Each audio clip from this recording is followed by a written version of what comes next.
विजेंद्र रोला जी मंच पर आए और अपना स्वागत भाषण पेश करें। जिले के कोने कोने से किसान, मजदूर, ओबीसी, महिला, पुरुष, अल्पसंख्यक जितने भी सज्जन आप यहाँ पधारे हैं, आप सबको राम राम, नमस्कार, बहुत बहुत आपका अभिवादन है। मंच पर जितने भी अन्य जनप्रतिनिधि बैठे हैं उन सबका भी मैं अभिवादन करता हूँ। अंत में माननीय मंच से आप आदरणीय प्रियंका जी ने और हमारे सभी नेताओं ने आपके प्रिय नेता रहे श्री शीशराम जी ओड़ा की मूर्ति का अनावरण किया है। यह हमारे लिए बहुत संतोष की बात है। शीशराम जी ओड़ा 8 बार विधायक रहे, 5 बार सांसद रहे और राजस्थान और दिल्ली में कई बार मंत्री रहे। उन्होंने 3 विद्यालय से इस संस्था की शुरुआत की थी, 3 बालिकाओं से। और पंडित जी का जो एक ध्येय था जवाहरलाल जी का कि एक बालक अगर पढ़ता है तो एक परिवार, एक सदस्य पढ़ता है, और एक महिला अगर शिक्षित होती है तो पूरा परिवार शिक्षित होता है। उसी को ध्यान में रखते हुए और जवाहरलाल जी की प्रेरणा से, इंदिरा जी की अनुमति से इस संस्था का नाम इंदिरा गांधी बालिका निकेतन रखा गया। यहाँ 58 साल पहले जो इस बाईं तरफ ये भवन दिख रहा है, इसका उद्घाटन करने के लिए आदरणीय इंदिरा जी आई थी। उसमें जो सूचना और प्रसारण मंत्री थी। उसके बाद कई बार जिले में आई। उसके बाद राजीव जी यहाँ प्रधानमंत्री के रूप में आए। आदरणीय सोनिया जी यहाँ प्रधान अध्यक्ष के रूप में आई, 2-3 बार आई। चुनाव में प्रचार में दूसरे जगह भी हमारे क्षेत्र में प्रचार किया। और आज यहाँ से इस मंच पर हम बैठे हैं कांग्रेस और के नेतृत्व की और हमारे गांधी परिवार की 4थी सदस्य आपको संबोधित करें। प्रियंका जी ने एक संघर्ष का बीड़ा उठा रखा है, और वो चाहे यूपी हो, चाहे मध्य प्रदेश हो, चाहे राजस्थान हो, चाहे छत्तीसगढ़ हो, चाहे तेलंगाना हो, वो मनोयोग से इसमें लगे हुए हैं कि किस तरह से हम वहाँ हमारी कांग्रेस को मजबूती प्रदान करें और कांग्रेस को वापिस सत्ता में लाएं। उसी कड़ी के कहता है प्रियंका जी राजस्थान में भी कई कार्यक्रम आयोजित किए हैं, और आप यहाँ भी आपसे अपील करने के लिए, आपसे समर्थन मांगने के लिए यहाँ हाजिर हुए हैं। प्रियंका जी, ये वो इलाका है जहाँ किसान भूखाइश में रहते हैं, सैनिक भूखाइश में रहते हैं, जहाँ ओबीसी के लोग बहुत हैं और हमारे SC/ST के भाई हैं और अल्पसंख्यक भाई हैं। इन लोगों में आपके प्रति बहुत आस्था है, गांधी परिवार के प्रति बहुत आस्था है और कांग्रेस के प्रति बहुत आस्था है। पिछले चुनाव में भी शेखावटी हमारा जो रीजन है, इसने कांग्रेस को अच्छा समर्थन दिया था। और अब हम आगे चलते हैं कि जो विशाल जनसमूह यहाँ है, आपको सुनने के लिए आया है, आपसे दिशा निर्देश लेने आया है। ये निश्चित रूप से आपको निराश नहीं करेंगे और आपके आदेश को मानेंगे, आपके अनुरोध को मानेंगे। भाइयों, एक ऐसी व्यवस्था दिल्ली में है जो न किसान के हितैषी है, न सैनिक के हितैषी है, न अल्पसंख्यक के हितैषी है, न SC/ST के हितैषी है और न ओबीसी के हितैषी है। उनसे कोई मुस्तैदी से लड़ रहा है तो कांग्रेस पार्टी लड़ रही है। आदरणीय खड़गे जी के नेतृत्व में, आदरणीय सोनिया जी के नेतृत्व में और आदरणीय राहुल जी के नेतृत्व में और आदरणीय प्रियंका जी के नेतृत्व में हम संघर्ष कर रहे हैं। मैं आप लोगों से आह्वान करूंगा कि आप यहाँ से संकल्प लेके जाएं कि हम प्रियंका जी के संदेश को घर घर पहुंचाएंगे और वो जो हमको जो भी आदेश देंगे उसकी हम अक्षर से पालना करेंगे। आप बहुत बड़ी संख्या में यहाँ आए। न केवल आदरणीय ओड़ा साहब को आपने अपनी श्रद्धांजलि दी, बल्कि प्रियंका जी और हमारी कांग्रेस पार्टी के प्रति जो आपने समर्थन जाहिर किया है, मैं हृदय से आपका आभारी हूँ, आपके सामने नतमस्तक हूँ। बहुत बहुत धन्यवाद। जय हिंद।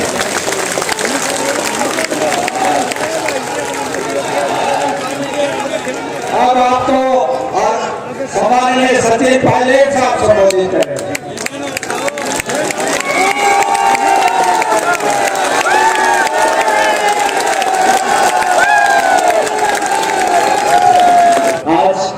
स्वर्गीय श्री श्याम भोला जी की मूर्ति का अनावरण प्रियंका जी के कदमों से हुआ है। ये अपने आप में इतिहास रिकॉर्ड बड़ी जुड़ गई है। हर पीढ़ी का सम्मान लगातार बढ़ता चला जा रहा है। दोस्तों, आप सब जानते हो, आज से 30 दिन के बाद राजस्थान की विधानसभा के चुनाव है। 25 नवंबर को वोट करेंगे और प्रियंका गांधी जी ने जो बीड़ा उठाया है उसमें उनका समर्थन करने के लिए, उनको ताकत देने के लिए आप सब यहाँ पे आज मौजूद हैं। प्रियंका गांधी जी ने जो मेहनत करी है, चाहे वो हिमाचल प्रदेश हो, कर्नाटक हो, वो सभाएं कर रही है मध्य प्रदेश में, तेलंगाना में, राजस्थान में, वो टोंक में आई थी, दौसा में आई थी, यहाँ झुंझुनू में आई है, और भी सभाएं होंगी, राहुल जी की होंगी, प्रियंका जी की होंगी। लेकिन हम लोगों ने इन 4-5 विधानसभा क्षेत्रों में जो अलग अलग राज्यों में चुनाव हो रहे हैं, वहां पर कांग्रेस पार्टी की स्थिति लगातार मजबूत होती चली जा रही है। मैं आज हमारे पार्टी, हमारे परिवार से जो लोग नए जुड़े हैं, उन सबका स्वागत करना चाहता हूं और उम्मीद करता हूं कि आपके आने से हमारी पार्टी को, कार्यकर्ताओं को बल मिलेगा, दम मिलेगा। भारतीय जनता पार्टी ने जो 9 साल का कुशासन दिल्ली से चलाया, उसके हम सब गवाह हैं। कोई वर्ग उन्होंने छोड़ा नहीं, मध्यम वर्ग हो, सैनिक हो, किसान हो, नौजवान हो, हर व्यक्ति को झांसे में लेकर लगातार उसके ऐसी नीतियों का निर्माण किया जिससे लोग परेशान रहे, पीड़ित रहे। किसानों के खिलाफ 3 काले कानून बनाए। 1.5-2 साल तक किसान दिल्ली को घेरे बैठे रहे। सैकड़ों किसानों ने आत्महत्या करी। झुंझुनू के वो लोग, वो किसान जो इस नीतियों के खिलाफ थे, मुख्य रूप अपनी बात को बोलते थे। अंत में केंद्र की सरकार को किसानों की डिमांड के सामने झुकना पड़ा और 3 काले कानून वापस ले गए। राहुल गांधी जी ने, प्रियंका गांधी जी ने हमेशा नौजवानों की बात रखी है। नौजवानों को ताकत देने का काम, राजनीति की अग्रिम पंक्ति पर खड़ा करने का काम इन सब लोगों ने किया है। आज हम सबकी जिम्मेदारी बनती है। और साथियों, झुंझुनू में तो, शेखावटी में, मुझे कहने में कोई संकोच नहीं, शेखावटी में जो ताकत और मदद कांग्रेस पार्टी को मिली थी, उसी के दम पर हम लोग सरकार बनाएंगी। इसीलिए आप लोगों का दायित्व बढ़ जाता है। आपस के मन मुराद बुलाकर आज हमारा लक्ष्य दूसरा है। पूरा देश जानना चाहता है कि राजस्थान की जनता किस जगह पर बैठेगी। इन विधानसभा चुनाव के परिणाम से आने वाले देश की राजनीति तय होने वाली है। इन चुनावों में भारतीय जनता पार्टी को समझ में नहीं आ रहा कि किस मुंह करें। 4.5 साल बंद कमरों में बैठे रहे, अब चुनाव आ गया तो रथों पर बैठ के यात्रा निकाल रहे हैं। भारतीय जनता पार्टी की जो नीति राजस्थान में रही, सिर्फ आरोप लगाने की रही, उंगली उठाने की रही। आज तक मैं भाजपा के साथियों से पूछना चाहता हूं, राजस्थान के लिए आपका विजन क्या है, रोडमैप क्या है? आप अगले 5 साल में प्रदेश को क्या देंगे?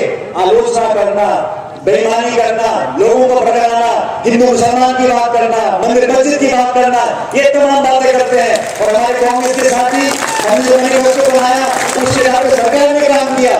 खाद की, बीज की, बिजली की, पानी की, सड़क की, स्कूल की, शिक्षा की, चिकित्सा की, इन बातों को लेकर हम आगे बढ़े हैं। और आज जनता ने मन बना लिया कि 30 साल की जो परिपाटी प्रदेश में कायम हो गई थी, उसको तोड़ना है और 5 साल का जो मामला था उसको समाप्त कर सभी लोग भारी मतदान कर। और मैं तो उस मन से कहना चाहता हूँ, ओला साहब, आप यहाँ पे भाजपा ने उम्मीदवार दे दिए और पिछली बार जो जीत कांग्रेस पार्टी की हुई थी उससे बड़ी जीत इस बार झुंझुनू में होने वाली है। मुझे इस बात का पूरा विश्वास है। मैं आप सब लोगों से निवेदन करता हूँ, एक वोट कांग्रेस के निशान पर लगना चाहिए। ये हाथ का निशान कांग्रेस की पहचान है। और प्रियंका जी के आह्वान पर हम सब लोगों को पहले से ज्यादा बहुमत शेखावटी झुंझुनू से लेकर हम लोग आएंगे और कांग्रेस की सरकार दोबारा बनाएंगे। मैं इस मौके पर पुनः प्रियंका जी का स्वागत करता हूँ और आप सब लोग जो भी भारत आजाद में यहाँ पर आए, आप सबका स्वागत, अभिनंदन। जय हिंद, राम राम साहब। अब राजस्थान कांग्रेस कमेटी के अध्यक्ष सम्माननीय गोविंद कुछ ही चीजों में आमंत्रित करता हूँ, वो आपको संबोधित करें। आराम से। सम्मानित मंच, आदरणीय बुजुर्गों, युवा साथियों, माता बहनों, पत्रकार बंधुओं, कांग्रेस पार्टी के तमाम कार्यकर्ताओं, हम सब मिलकर के हमारी नेता आदरणीय प्रियंका गांधी जी का हार्दिक स्वागत करते हैं, अभिनंदन करते हैं। प्रियंका जी, ये वो झुंझुनू जिला जिससे सेना में हमारे नौजवान इस देश की रक्षा करते हैं, अपने प्राण न्यौछावर करके देश की आन बान और शान ऊंची करते हैं। ये नौजवानों का जिला, शहीदों का जिला, वीरों का जिला, शिक्षा के क्षेत्र में बालिका शिक्षा जो स्वर्गीय शीशराम जी ओला साहब ने पौधा लगाया था, आज वट वृक्ष बन करके पूरे देश में अगर बालिका शिक्षा सबसे अव्वल है तो वो झुंझुनू जिला है, जहां पर आज सभा करने के लिए हम सबके बीच में आप पधारी हैं। मैं समझता हूं कि शीशराम जी ओला साहब ने इस जिले को ही नहीं, प्रदेश को ही नहीं, बल्कि पूरे देश में किसान नेता के रूप में 36 कौमों को साथ लेकर के इस देश में काम करने का काम किया, कांग्रेस पार्टी को आगे बढ़ाने का काम किया। आज उनकी मूर्ति का अनावरण हुआ है, हम सब उसमें शामिल हुए, ये हमारे लिए सौभाग्य का विषय है। ओला साहब का विजन, ब्रजेंद्र जी का विजन कि पंडित जवाहरलाल नेहरू जी की मूर्ति, हमारे नेता स्वर्गीय राजीव गांधी जी की मूर्ति, और इस प्रकार से बालिका शिक्षा के लिए ये इस प्रकार का ये संस्थान, मैं समझता हूं ऐसी सोच के व्यक्ति ने इस राजस्थान में झुंझुनू जिले को सबसे अव्वल बनाने का काम किया था। आज उनको हम सब लोग याद कर रहे हैं। भाइयों को चुनाव आएगा, टिकटा बढ़ रही है, कांग्रेस भी बांट रही है, बीजेपी भी बांट रही है। मैं तो थाने एक ही निवेदन करवा के लिए हाजिर हुए हूं कि आज शेखावाटी ने मुख्यमंत्री जी संभाग बढ़ा दियो, संभाग बढ़ा दियो, और इस संभाग को फल आपने जनता ने जब मिले वो तो आप लोग धर्म बने, कहता काम हुआ, 10 तरीके की गारंटी हुई, ओला साहब ने कोई कोर कसर काम में नहीं छोड़ी, और यहां से जो काम आपने सरकार को बताया सरकार ने किया, जो आपने संगठन से अपेक्षा की वो संगठन ने किया, और शानदार जब शानदार काम हमारी सरकार ने किया है तो आने वाले समय में हमारी कांग्रेस की सरकार इस चुनाव में भारी बहुमत के साथ में रिपीट होनी चाहिए, ये हमारी सबकी जिम्मेदारी बनती है। पिछले चुनाव में भी झुंझुनू जिला ने आदरणीय प्रियंका जी बहुत शानदार प्रदर्शन किया था, भारतीय जनता पार्टी को केवल 1 सीट दी थी। मैं इनके बलबूते पे, इनके भरोसे पे ये आपको निवेदन कर सकता हूं कि अब की बार झुंझुनू जिले से एक भी भारतीय जनता पार्टी की सीट नहीं आएगी, ये मैं निवेदन करना चाहता हूं। पहले 2 सीट आ गई थी, लेकिन उपचुनाव में 33,000 से कांग्रेस की टिकट जीत करके मंडावा से हमारी बहन रीटा चौधरी गई थी। मैं निवेदन करना चाहता हूं, जो अग्निपथ ला करके झुंझुनू जिला और राजस्थान के हमारे किसान के नौजवानों के साथ में जो धोखा इस मोदी सरकार ने किया है, मेरे नौजवान साथियों, किसान भाइयों, ये समय आ गया है बदला लेने का। 25 तारीख को हाथ के मशीन के ऊपर दबा करके बता दीजिए कि आपने हमारा कितना नुकसान किया है। ये समय आ गया है, 15 महीने जो किसानों को खून के आंसू रुलाने का काम इस भारतीय जनता पार्टी की केंद्र की सरकार ने किया था, उसका बदला लेने का समय आ गया है। 25 नवंबर को हम बता देंगे कि आप किसानों की विरोधी सरकार है, किसानों के साथ में आपने भेदभाव किया है। 700 किसानों की शहादत व्यर्थ नहीं जानी चाहिए। उन जो किसान 15 महीने तक दिल्ली के बॉर्डर पर पड़े रहे, अगर उन किसानों की शहीद हो गए तो उनका बदला लेने का समय अब वोट के माध्यम से हमारे सामने 25 तारीख को आ रहा है। मैं ज्यादा लंबी चौड़ी बात नहीं करूंगा, क्योंकि हम माननीय आदरणीय प्रियंका गांधी जी को सुनना चाहेंगे, लेकिन मैं था के पड़ोस को हूँ, ठाको हूँ, कोई को भाई, कोई को बेटो, कोई को रिश्तेदार, मैं एक ही निवेदन कर पहुंचाऊं, शीशराम जी ओला साहब ने जिंदगी में 50-55 साल तक इस झुंझुनू को और राजस्थान को देने में कसर नहीं छोड़ी। आज विजेंद्र जी ओला ने नहीं छोड़ी, राजस्थान को मुख्यमंत्री अशोक गहलोत जी ने देने में कमी नहीं छोड़ी। और राहुल जी जो हमारे नेता हैं, 4000 किलोमीटर यात्रा करके मोदी की नाक में नकेल डालने का काम किया है। अब हम सबको खड़े होना है, घर घर जाना है, गांव गांव जाना है, और यहाँ से जो भी कांग्रेस का प्रत्याशी है उसको जीता करके राजस्थान में ऐतिहासिक बहुमत के साथ में राजस्थान में कांग्रेस की सरकार बनानी है। कांग्रेस की सरकार राजस्थान में बनेगी और दिल्ली में मोदी जी का तख्ता पलट होगा। ये मैं आपसे निवेदन करना चाहता हूँ। ये शुरुआत इस 2023 के चुनाव से हमको विधानसभा से करनी है। एक बात गांठ बांध लो, कांग्रेस है तो किसान है, कांग्रेस और किसान को चोरी दामन को साथ में है। इन्हें किसानों को जिन्हें झुंझुनू में भारतीय जनता पार्टी की एक सीट नहीं आनी चाहिए। वो संकल्प हाथ खड़े कर प्रियंका जी ने बता दो सारा का सारा कि हम यहाँ से 7 की 7 सीटें कांग्रेस की झोली में आपके माध्यम से डाल करके खड़गे साहब और राहुल गांधी जी की झोली में डालेंगे। बहुत बहुत धन्यवाद। जय हिंद, जय भारत।